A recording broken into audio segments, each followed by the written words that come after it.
yard. This is our driveway. You can see the snow is drifting in the driveway. So it's about, I don't know, 3 feet, maybe more. On the side of the house where the snow, we've been piling it up for the last 3 storms. That's about, I don't know, 5 feet of snow. Not too bad.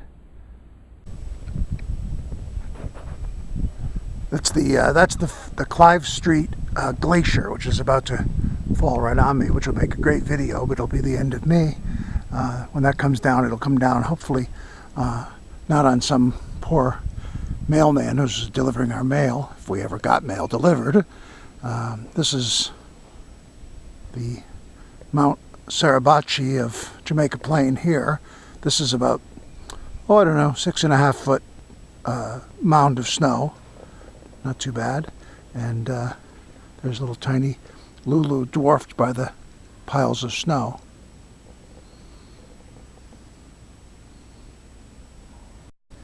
This huge mound of snow that's here in front of the house, it looks like a big loaf cake or something, but really there's a car under it, and it's just getting deeper and deeper around the front walk, and it's the car is completely encased in snow, and it's I don't think they're going to see this car again. It may not even be under there anymore. It's probably, when they dig it out, they'll find a woolly mammoth or something under there.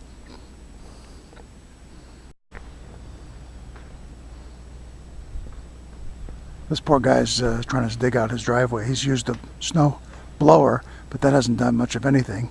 And now he's digging by hand, and he's going to be there for quite some time, it looks like. This is our neighbor's house across the street. Really gorgeous house. They just redid it. It's an old Edwardian or Victorian home. Just gorgeous. And they've done a beautiful job on it. Now it's completely encased in snow. But I think it'll survive all that. Their piles of snow are probably actually bigger than ours. The workmen have a porta potty there, which is unusable, of course, because it's completely buried in snow. You can see the porta potty there. All right, so we're going to walk down Clive Street. Joan's in front of me with Lulu. Lulu's getting sick of this very rapidly. She wants to go back inside, and I'll be right behind her.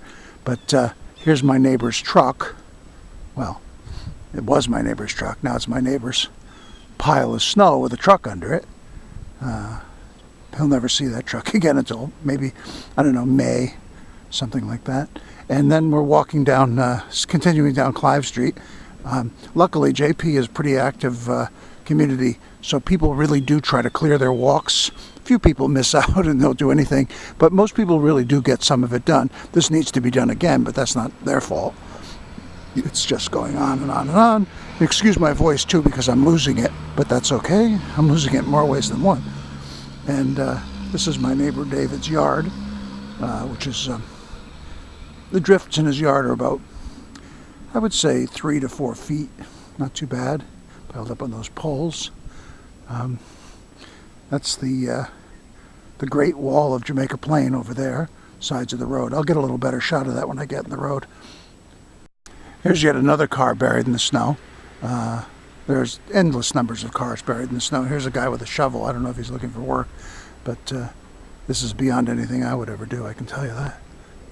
Well, this is Boylston Street, looking down toward the train station, which is closed, by the way, today.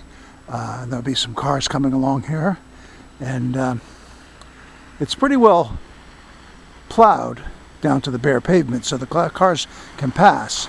But there are streets, if you turn to the right or the left, where it's very difficult, very slow going, and not probably a great idea. There's some of my neighbors down there, 2 nice guys that live in that house, and they're digging out their front walkway and stairs. And if my eyes don't deceive me, I can see a mailman down there. He's turned it back up on the sidewalk now, but it's nice to know that we might get some mail today. I'm waiting for a Netflix disc, so that'll be all right. We won't be going to the movies today, that's for sure. Cars are really slowing down now on Boylston because it's, in addition to everything else, there's snow on the street, but there's also a thin layer of ice in some places because it's getting colder and colder. So it's cautious, and it's slightly uphill on Boylston right here. So that isn't good for sure. This is another example of the fact that there's been so much snow, but you see the sidewalks in a lot of areas really are shoveled. It's nice to see that people, this neighborhood is a neighborhood of really decent people, and they do get out and try to clear the sidewalks if possible. It's been just one storm after another, so that's not been easy to keep up with it. All right, I'm back on Boylston Street now. This is good. Here comes the Donner Party coming up, and they look hungry, so I think I'm going to get back over on Clive Street. This is actually makes good pictures, but not good for the deck, and eventually that deck is going to collapse. I'm almost positive. It's got about 4.5 feet of snow on it. You have any idea how much that weighs? Hopefully that'll hold up, but boy, it doesn't look good to me. There's another deck that's covered with snow, and it's just, that kind of snow is really heavy. The top deck is, if anything, if that deck holds up, that's a pretty well-built deck. You can see there are quite a few like that. We've kept ours clear. We have a back deck, 3 of them as a matter of fact, and they're clear. So hopefully we won't have any problem like that until the snow comes off the roof, which is just a matter of a few more hours. I'll just give you another view of this car that's completely buried in this snow pile. I took pictures of it earlier, and you can see a tiny bit of the car, but it is under there somewhere. But whoever the owner is, they've just totally given up. That's our garage at the bottom of the driveway, but that you can forget about the garage. I was going to walk down there, but I really don't feel like walking through those huge snow drifts, and you pretty much get the picture by now anyway. And also my right hand is now frozen from holding the camera, so I think I'll get back inside.